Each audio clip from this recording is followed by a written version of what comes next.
In today's story, we have Mike, who is a no-nonsense guy who has married Kathy, who is hiding a secret that will wreck their married life.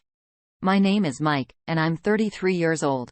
Not too long ago, I went through a divorce with Kathy, who was 32 years old. We didn't have any children during our marriage. Kathy had a previous marriage to a guy named Jose. While I wouldn't call myself friends with Jose, I didn't know him because we had worked together in the past. At that time, I was employed as a mechanic at a local garage, while Jose was an expert in paints.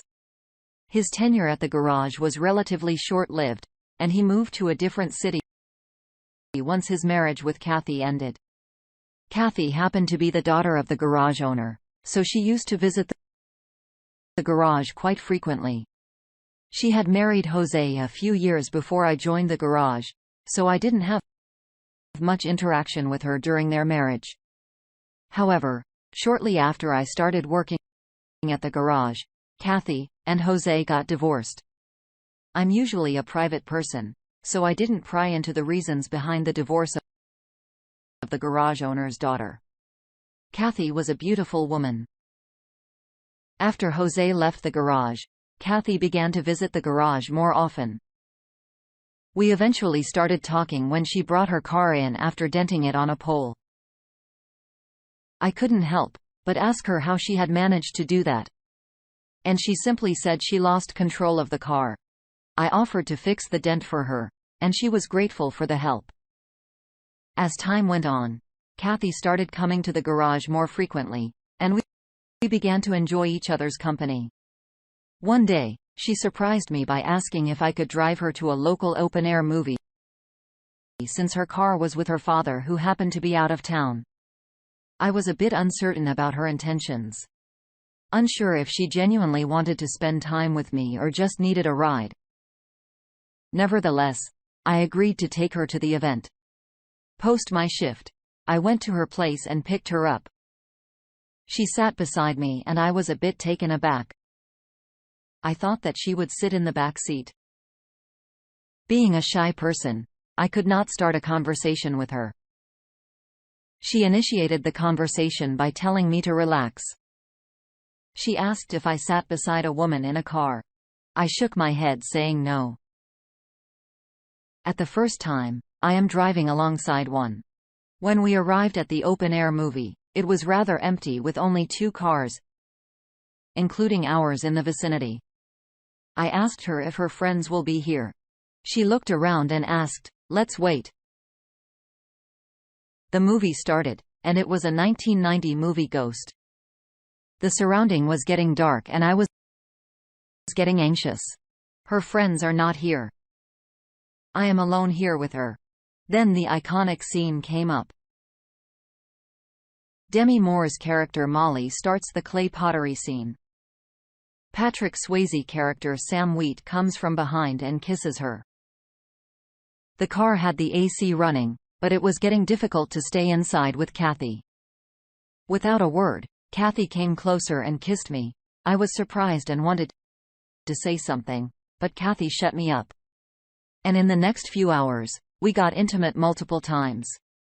By the time we were done, it was late night, and Kathy looked exhausted. So I drove to her place to drop her back. She managed to get out and came back to my car and gave me her number and asked to pick her up after my shift next day. The next day I picked her up and asked, "Where does she want to go?" She said, "Wherever I want." I took her back to my place and drilled her till I was exhausted. There was not a lot of talking between us. She woke me up after a few hours and asked if I would be her boyfriend. I never had a girlfriend and had no clue with relationships. I was only son of my parents, did not have a lot of friends and never had a girlfriend. For me, this was a dream come true. I agreed, and for the next 2 months, stated Kathy. One fine day, I was called by the owner of the garage, Ronald, who happens to be Kathy's father. I met him, and he asked me if I will marry his daughter. I did not know what to say. I never thought about marriage and had no clue about relationships. I told Ronald that I never had a girlfriend and had no clue about marriage. He laughed and said that when he got married, he had the same level of experience. So I said yes, and Ronald called Kathy and asked if she would marry me. She said yes, and we were getting married. I called my parents and they were happy for me. So we got married and I moved in with Kathy. It is one thing to date someone and it's totally different living with someone. I don't know about relationships, but I know how to be nice to someone when they are nice to you and how to be bad to someone who is bad to you. My parents were the benchmark for my understanding of marriage. It is a two-way street. Be respectful to your partner. Love them and ensure that they don't feel left out. In all that, ensure that no one disrespects you. Know your role in a relationship. A marriage is successful only if both partners contribute to their roles with equal dedication. Everything was going fine, and we were happy with each other. However, everything was not fine at the garage. Some of my colleagues were not really happy with me getting married with Kathy. I know they were jealous because I married the owner's only daughter. I did not marry Kathy for money. She was single. I was single and things worked out, and we got married. 6 months into our married life, Kathy asked if she could join some work as she is bored at home.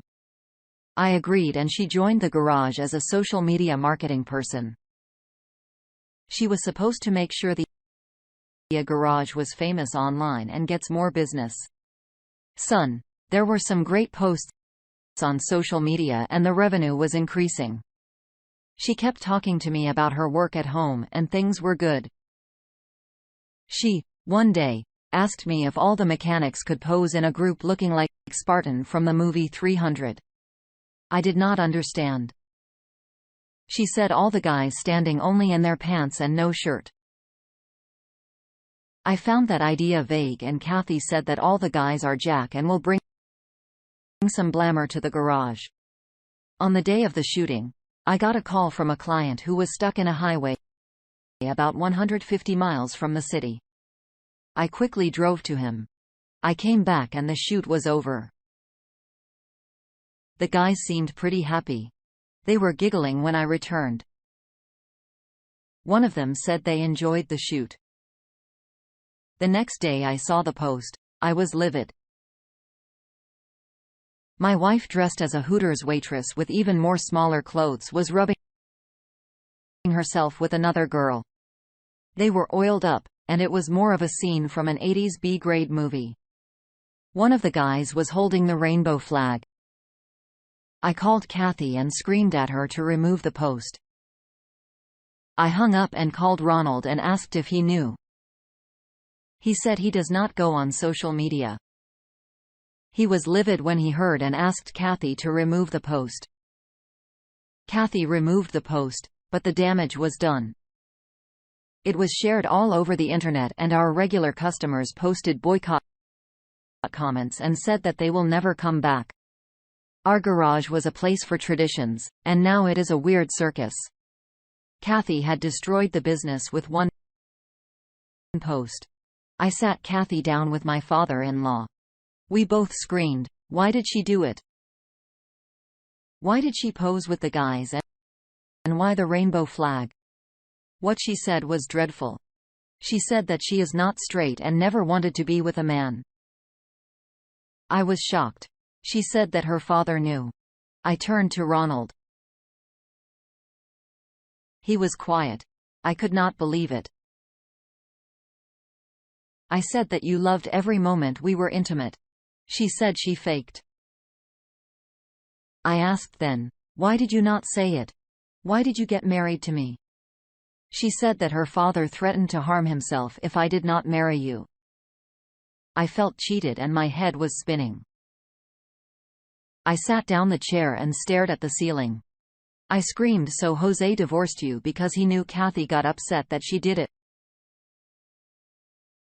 because she could not bear to be with me and could not let her father blackmail her.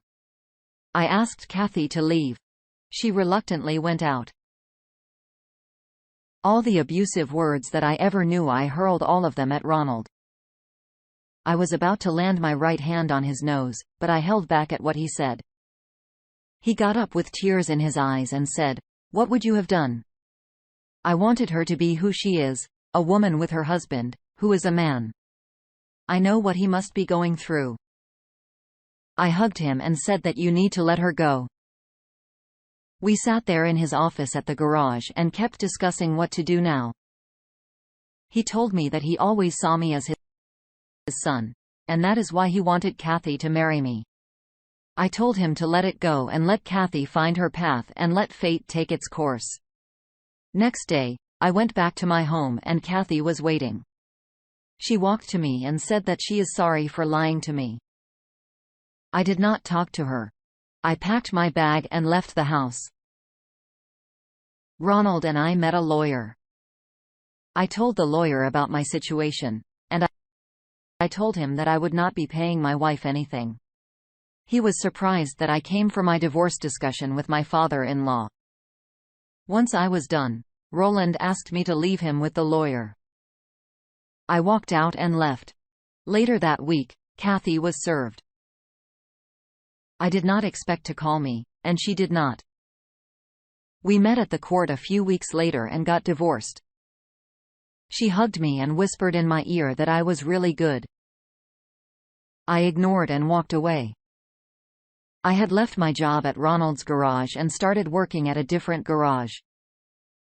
Few weeks later, Ronald called me and asked to meet him at the garage. I met him in the evening. We sat down and he poured his favorite in 2 glasses. I was asking him, "How are things going?" He was about to speak when a stone flew into his office. He smiled and said, "Let's check this out." Outside, Kathy was throwing stones at his garage, and I was surprised. She was screaming at Ronald and even tried to take a swing at him. She was held back by some of the guys and Ronald called the cops. Kathy was arrested and the cops took her in.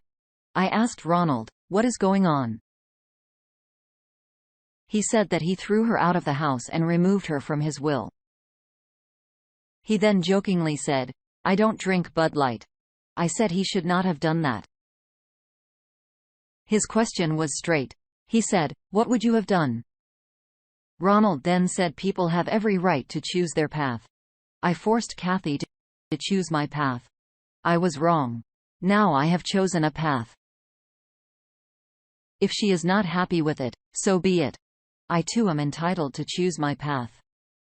My way does not align with Kathy, so she is free to go her way. I cannot force Kathy to choose a straight life. She cannot force me to choose my heir. Ronald then asked me if I can take care of the garage for him. I did not say anything. He said that he has made me the sole heir to all his assets. He apologized for pushing Kathy to marry me and apologized as I became a him of his desires. I later joined Ronald at his office, and now after 2 years, I sit at Ronald's seat, and I am married to a beautiful woman and have a son with her. Kathy never returned, and I did see her once on a video complaining about how her father kicked her out of her inheritance. I blocked her everywhere. Ronald is a lot like a father figure to me and my family. My son loves him like a grandfather, and we spend some of our weekends at this place enjoying barbecue and Coors Light. Dear listener, if you have reached this far, please click on the subscribe button. It will be a great help.